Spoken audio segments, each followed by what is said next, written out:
جهان را نور قرآن روشنایی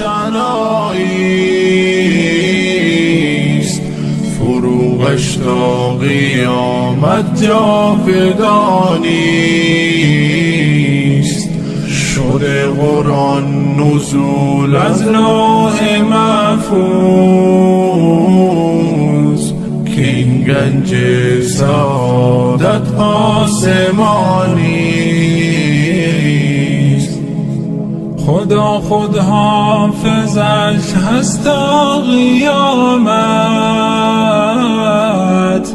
بری از ساخت و تحریف زمانیست. بخوان قرآن که جانت زنده گردد، که قرآن بیش ز آب زندگانیست. جهان را نور قرآن روشنایی است، فروغش تا قیامت جاودانی است. شده قرآن نزول از لوح محفوظ، که این گنج سعادت آسمانی. به قرب فیض انوارش بیاسا، که دور بودن ز قرآن خود تباهی است. تو را یار و قرین است در دو عالم، فراموشی ز یار سخت بی وفایی است. جهان را نور قرآن روشنایی است، فروغش تا قیامت جاودانی است. شده قرآن نزول از لوح محفوظ، که این گنج سعادت آسمانی.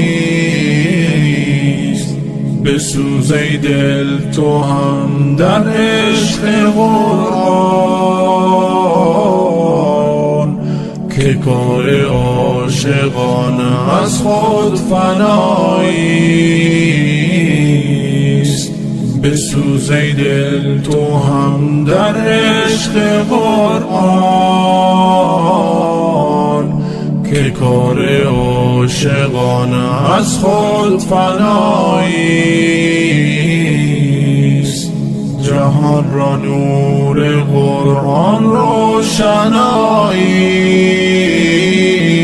است، فروغش تا قیامت جاودانی است.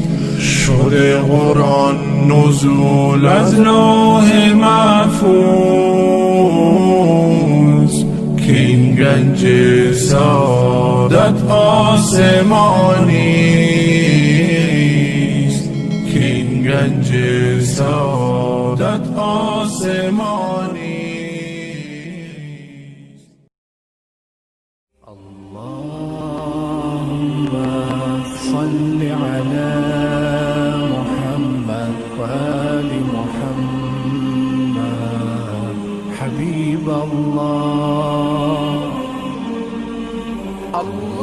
اللهم صل على محمد وآل محمد حبيب الله.